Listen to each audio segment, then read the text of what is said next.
بہت پرانے زمانے کی بات ہے، کسی ملک کا ایک تاجر تجارت کی غرض سے بغداد پہنچا۔ ان دنوں تجارت کا یہ قانون تھا کہ تاجر جس ملک میں تجارت کرنے جاتے سب سے پہلے وہاں کے بادشاہ سے ملاقات کرتا، اپنا سارا سامان تجارت دکھاتا اور اس کی خوبیوں اور انفرادیت سے آگاہ کرتا۔ چنانچہ اس تاجر کو بھی بغداد پہنچنے کے بعد بادشاہ کے دربار میں پیش کیا گیا۔ تاجر نے بادشاہ کے حضور تحائف پیش کیے اور پھر مال تجارت نکالا اور ایک ایک چیز کی خوبی بیان کرتے ہوئے دکھانے لگا۔ حضور، یہ پانی سے چلنے والی گھڑی ہے جو میں نے یونان سے خریدی ہے، یہ قالین ہے جو ایران سے خریدا ہے اور یہ خالص ریشم کے تاڑ سے بنا ہے، یہ قلم ملاقات فرمائی جو میں نے جاپان سے بہت مہنگے داموں خریدا ہے۔ تاجر نے ایک ایک مال کی اہمیت بیان کی۔ بادشاہ نے مسکراتے ہوئے کہا، بہت خوب، تمام چیزیں بہت عمدہ نایاب ہیں جو تم نے ایران، یونان اور جاپان سے خریدی، لیکن یہ تو بتاؤ کہ تمہیں ہندوستان میں ہمارے شایان شان کوئی چیز نظر نہ آئی؟ تاجر نے بادشاہ کو متاثر کرنے کے لیے کہا، بادشاہ سلامت، یوں تو وہاں پر آپ کی شایان شان بہت سی چیزیں تھیں، لیکن جو چیز مجھے پسند آئی اس کو حاصل کرنے کے لیے مجھے کچھ عرصہ درکار تھا اور میرے پاس صرف 2 دن کا وقت تھا، اس لیے میں وہ نہیں لا سکا۔ بادشاہ نے کہا، بھلا وہ کیا چیز تھی؟ تاجر بولا، جناب، وہ ایک موتی ہے اور اس کی خوبی یہ ہے کہ وہ دوسروں کو بانٹنے سے بڑھتا ہے، اس کو کوئی چرا بھی نہیں سکتا اور اس موتی سے بہت سے زیور بھی بنا کر پہنے جا سکتے ہیں۔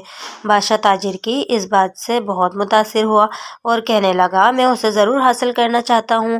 اس نے فوراً اپنا ایک خاص وزیر سامان سواری کے ساتھ رخصت کیا کہ اب وہ موتی لے کر ہی لوٹے۔ وزیر اپنے مقصد کے لیے نکل پڑا۔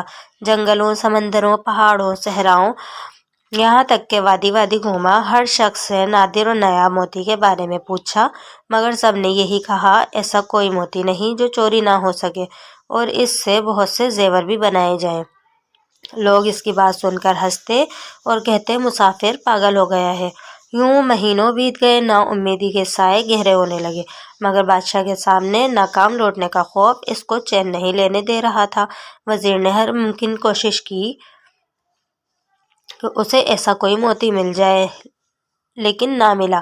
آخرکار اس نے واپسی کا ارادہ کر لیا۔ وزیر اپنی ناکامی پر زاروں قطار روتا جنگل سے گزر رہا تھا۔ رات خاصی بیت چکی تھی اور وہ تھک بھی گیا تھا۔ ایک درخت کے پاس آرام کے ارادے سے لیٹا ہی تھا کہ اسی لمحے ایک روشنی کو اپنی جانب بڑھتے دیکھا۔ پہلے تو وہ ڈر گیا، مگر پھر ایک آواز نے اس کو حوصلہ دیا، ارے نوجوان، ڈرو مت، میں اچھی پری ہوں، بتاؤ تمہارے ساتھ کیا مسئلہ ہے؟ مدتوں کا تھکا مسافر معلوم ہوتا ہے، بتا میں تیری کیا مدد کروں؟ وزیر نے اپنی داستان کہہ سنائی کہ اسے جس موتی کی تلاش تھی وہ اس کو کہیں سے بھی نہیں ملا۔ اب اچھی پری وزیر کے سامنے آ چکی تھی اور وہ وزیر کی بات سن کر بے ساختہ ہنسنے لگی اور بولی، افسوس ہے کہ تو نے عقل سے کام نہ لیا اور محض ایک موتی کی تلاش میں مہینوں مارا مارا پھرتا رہا۔ وزیر بولا، اچھی پری، میں تمہارا مطلب نہیں سمجھا۔ پری بولی، بھلے آدمی، وہ موتی دراصل علم کا موتی ہے، لیکن تو اس کی ظاہری شکل کو تلاش کرتا رہا۔ علم تو ایک ایسی شے ہے جسے 1000 نام دیے جا سکتے ہیں، کہیں اسے پھلدار درخت کہتے ہیں تو کہیں سورج سے تشبیہ دیتے ہیں اور اس کو سمندر بھی کہا جاتا ہے، لیکن اسے کوئی چرا بھی نہیں سکتا۔ لیکن اس سے زیور بنانے والی صفت کیا ہے؟ وزیر نے حیرت سے پوچھا۔ پری نے کہا، علم کی بہت سی صفات ہیں، تم اس موتی کی صورت کو کیوں تلاش کرتے ہو؟ یاد رکھو، ہر شے کی تاثیر کا تعلق اس کے نام سے نہیں بلکہ اس کی اندرونی خوبیوں سے ہوتا ہے۔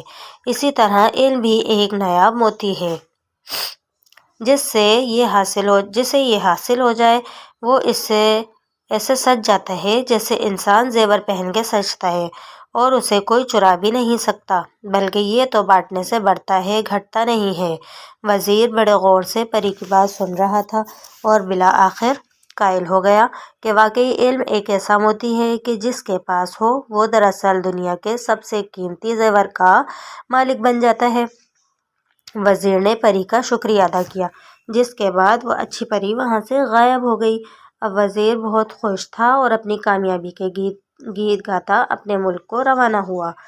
وہاں پہنچ کر اس نے بادشاہ کو علم کے موتی کے بارے میں بتایا اور سمجھایا تو بادشاہ بھی پری کی بات پر قائل ہو گیا کہ صرف علم ہی وہ موتی ہے جسے کوئی چرا نہیں سکتا۔ ننھے ساتھیوں، علم ایک ایسا موتی ہے جس کی چمک دمک زمین سے آسماں، فرش سے عرش تک ہے، اور علم کے اس موتی کی روشنی میں ہی انسان کائنات کے خالق و مالک تک رسائی حاصل کر سکتا ہے۔